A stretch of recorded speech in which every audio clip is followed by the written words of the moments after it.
So let's read this problem. In the given figure, ABCD is a parallelogram in which P is a midpoint of DC and Q is a midpoint of is a point on AC, not a midpoint. Point on AC such that CQ equals to 1/4 of AC. Now PQ is produced at R at BC to meet at R. So what we want is the length of CR will be equals to what?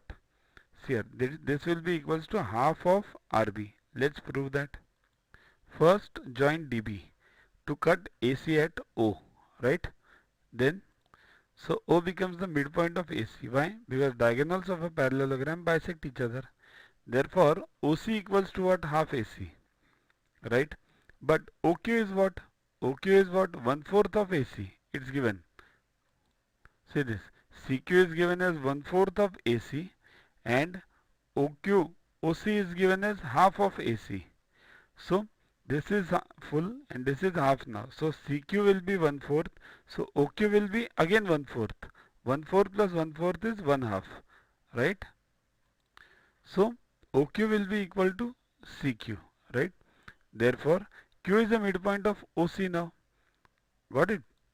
Q is the midpoint of OC. Why? Because 1/4 and 1/4. So Q becomes the midpoint. Now what we do is in triangle OCD, this triangle, Q is a midpoint and P is a midpoint of what? CD. Now what happens? Suppose if I join this PQ and both are midpoints. So what is the midpoint theorem? It says that any segment joining the midpoints of two lines of two sides of a triangle will be parallel to the third side, right? And half of that of the third side. So let's take the parallel part. So PQ will be parallel to OD now.